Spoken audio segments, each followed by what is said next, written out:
अस्सलामुअलैकुम नाज़रीन, मैं आपका दोस्त मोहम्मद मोहसिन। आप देख रहे हैं सारा न्यूज़ चैनल, सच की आवाज़। खुशामदीद नाजरीन, सारा न्यूज़ चैनल में आप तमाम का खैर मकदम है। कोंडा विश्वेश्वर रेड्डी ने इजहार किया कि भारतीय जनता पार्टी तेलंगाना में अक्सरियती नशिस्तें हासिल करेंगी। बीजेपी कायदीन ने राजेंद्र नगर हल्के के तहत राजेंद्र नगर सर्कल, शमशाबाद, बड़लागुड़ा, जागीर, गंडीपेट, नारसिंगी, मनीकोंडा इलाकों में बाइक रैली और कॉर्नर मीटिंग्स का एहतमाम किया। बीजेपी एमपी उम्मीदवार कोंडा विश्वेश्वर रेड्डी ने इस प्रोग्राम के मेहमान खुसूसी थे। कोंडा विश्वेश्वर रेड्डी ने अपने ही अंदाज में कांग्रेस पार्टी पर हमला किया। इन्होंने कहा कि भारतीय जनता पार्टी को 400 से ज़्यादा सीटें मिलेंगी और नरेंद्र मोदी अगले वज़ीर आज़म होंगे। इन्होंने कहा कि कांग्रेस पार्टी ने मुसलमानों के साथ धोखा किया है और नरेंद्र मोदी वज़ीर आज़म बनने के बाद नरेंद्र मोदी ने हिंदुस्तान में तमाम बरादरियों को यकसा इंसाफ फराहम किया। आइए देखते हैं इस खुसूस में वहाँ के चंद मनाजिर। पेश है हमारे नुमाइंदे रिपोर्टर मोहम्मद मोहसिन की यह खुसूसी रिपोर्ट। इसी तरह की मज़ीद तफसीलात से जुड़े रहने के लिए चैनल को लाइक करें, शेयर करें और फॉलो करना ना भूलें। మోడీ కంటే మోడీ మేమంటున్నాము మీ ఓటు మోడీకి ఏమని. వాళ్ళకి ధైర్యం లేదు, ధైర్యమే కాదు వాళ్ళకి అభ్యర్థే లేడు. మా రాహుల్ బాబా కోటేమని అడిగే ధైర్యం లేదు. కానీ ఆయన అభ్యర్థి అని ఎవరికైనా తెలుసా? Confusion Congress party, communal Congress party, ఒక మతతత్వ కాంగ్రెస్ పార్టీ. అది ఓన్లీ ముస్లిమ్స్లకేనా ప్రతినిధి? వాళ్ళు ఒక ప్రతినిధి ఉంటే యావత్ భారతదేశం భారతీయులందరికీ, హిందూ ముస్లిం క్రిస్టియన్స్ అందరికీ ప్రతినిధి. ఆయన కేవలం మోడీ గారే. ఆయన ఉన్న వాళ్ళ నాయకుడు భారతదేశం ఎవరు కూడా చెప్తలేరు. ఆ ఐఎన్డీఏ కూటమిలా ఎవరు అభ్యర్థి ప్రైమ్ మినిస్టర్ కానీ ఇప్పటి వరకు నిర్ణయం తీసుకోలేదు. కానీ ఇక్కడ కాంగ్రెస్ వాళ్ళు కొంచెం ఎగిరిదుంటుండ్రు. మా రాహుల్ బాబా 20 ఏండ్లు అవుతాడట ప్రైమ్ మినిస్టర్, 20 ఏండ్లు ప్రైమ్ మినిస్టర్ అయితే ఆయన. అసలు మీరు చూసుకోండి, మీరు అభ్యర్థే ప్రకటించలేదు ఢిల్లీలో. మీరు మీ రాహుల్ బాబా ఆయన గురించి తెలుసుకోండి కొంచెం. ఆయన ఉన్న స్మృతి ఇరానీకి భయపడి ఆయన పారిపోయిండు. ఆయన సొంత నియోజకవర్గం విడిచిపెట్టి ఏదో గుట్టలల్లో వైనాడుకు పోయిండ్రు. ఆ వైనాడు ఏంటంటే ఆడ మెజారిటీ మైనారిటీ మెజారిటీ.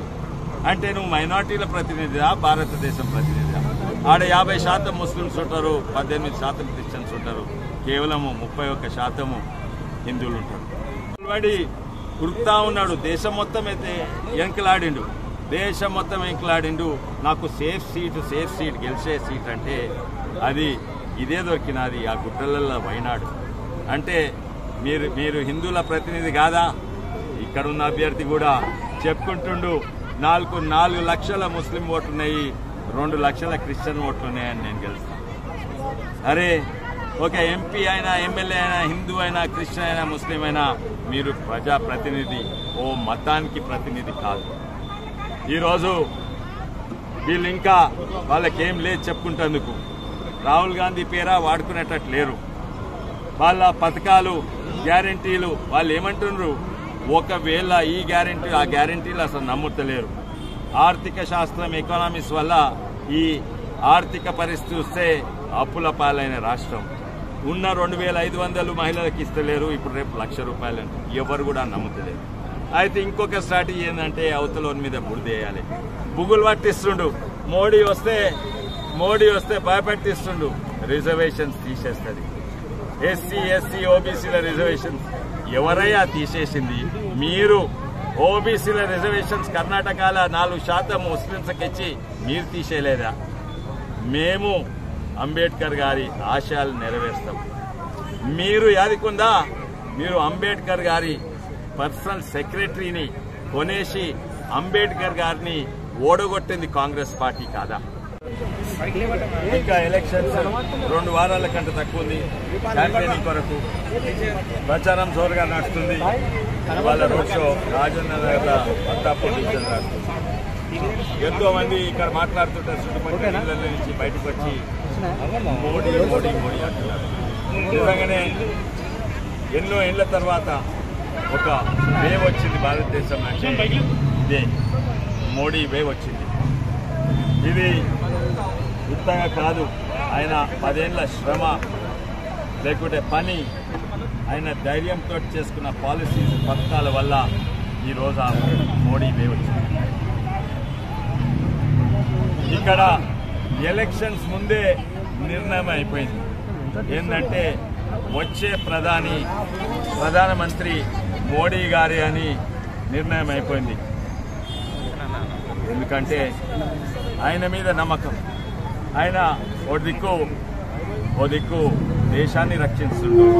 అంతర్జాతీయ స్థాయిలో చాలా ఎదిగిపోయింది భారతదేశము. మోడీ గారి ఇమేజ్ విశ్వగురు అంటారు.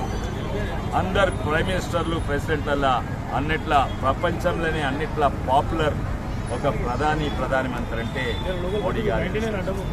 అటు దేశాన్ని రక్షిస్తుండు, ఆటంకవాదులతోటి పాకిస్తాన్, మళ్ళీ టెర్రరిస్టు చైనాతోటి, ఇటు పేదలను ఆదుకుంటుండు, అటు ధర్మాన్ని. అదే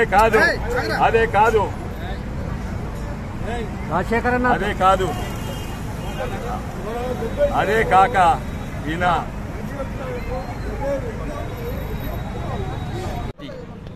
ఏమన్నంటే ముస్లిమ్స్ కానీ మేము ముస్లిమ్స్ అని ఆదుకునేది. ఎందుకంటే ముస్లిమ్స్ కూడా హిందుస్థాన్లో ఒక భాగమని. వాళ్ళు వాడుకునేటోళ్ళు, మేము ఆదుకునేటోళ్ళము. మేము ఈ మతతత్వ పార్టీ వల్ల దేశం నిన్న అసలుకు మీ దిక్కే చూస్తలేదు, మీ అభ్యర్థి లేదు. వచ్చే ఎలక్షన్స్ అలా మా లక్ష్యము కేవలము మోడీని గెలిపించారు కాదు, బీజేపీని గెలిపిస్తారు కాదు. మా లక్ష్యము అందరు భారీ మెజారిటీ, ఓడిపోయిన దగ్గర కూడా సంఖ్య పెంచుకోవాలి. కొన్ని చాలా కష్టమున్న యావత్ తెలంగాణలో ఈసారి పోయిన ఎలక్షన్స్ కంటే డబుల్ కంటే ఎక్కువైతే, అంటే 200% గ్రోత్ అవుతుంది ఓట్ షేర్. తప్పనిసరిగా 12 కంటే ఎక్కువ సీట్లు తెలంగాణలో వస్తాయి. తప్పనిసరిగా మోడీకి 400 పార్ కూడా వచ్చే అవకాశం.